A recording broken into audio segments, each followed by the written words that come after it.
Сәлеметсіздер ме? Бүгін бізде қазақ әдебиеті 5-ші сынып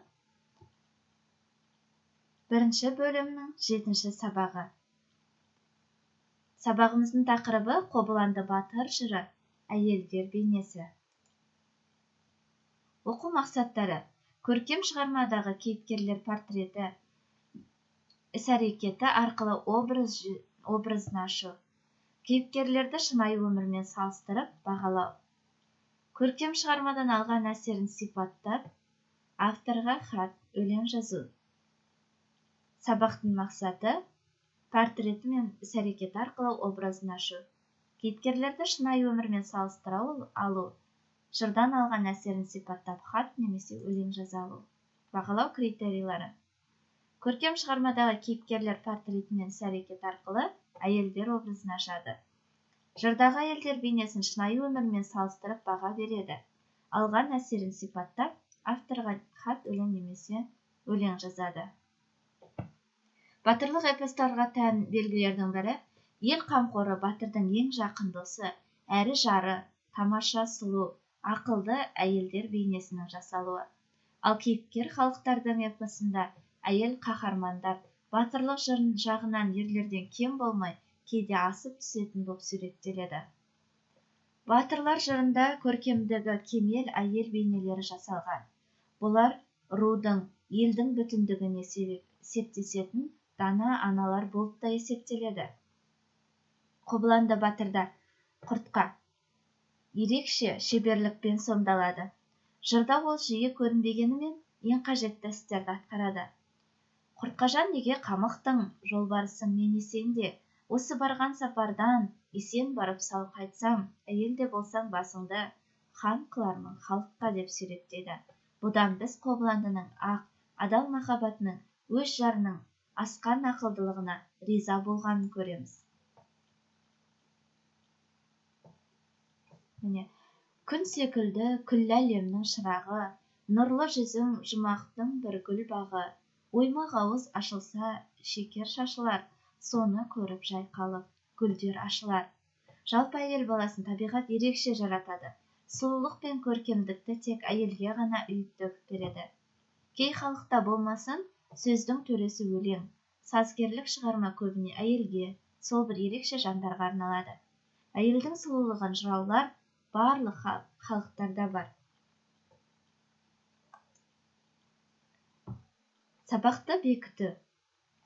Бірінші тапсырма: жырдағы құртқа және қарлыға Вен диаграммасына саламыз. Екі кейіпкерді салыстырасыздар, екі кейіпкердің айырмашылығын табасыздар. Өзіңді тексер.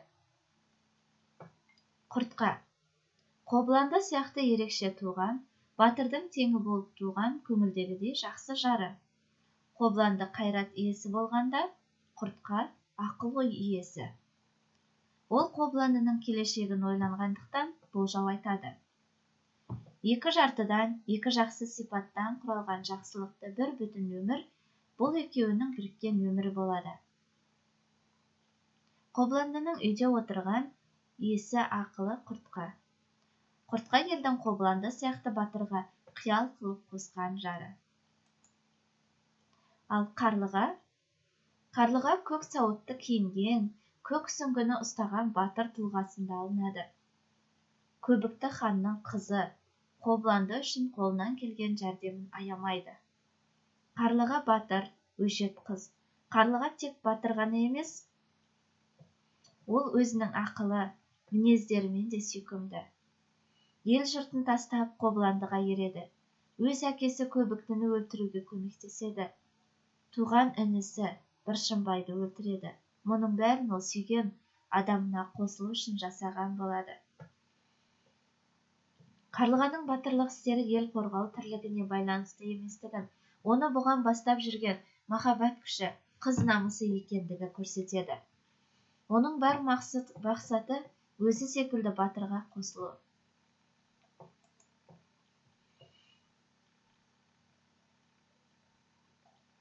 Ары қарай екеуінің ұқсастықтарын жазамыз. Екінші тапсырма: Авторға хат. Шығармадан алған әсерін авторға хат немесе өлең жазып көріңіз. Яғни жеке шығармашылық жұмыс. Дескриптор. Авторға хат немесе өлең жазады, сауатты жазады, өз көзқарасын білдіреді, жырдан дәлел келтіреді, хат көлемін сақтайды. Сабақты бекіту тапсырмасы. Үшінші тапсырма. Жырдан екі кейіпкердің портреті мен адамгершілік қасиеттері көрінетіндей іс-әрекеттері сипатталған тұсын тауып, кестенің тиісті бағандарына жазыңыз. Іс-әрекеті бойынша адамгершілік қасиеттерін сипаттап, бүгінгі күндегі қазақ аруларының бойындағы қасиеттермен салыстырып, өз пікіріңізді жазыңыз. Дескрипторлар.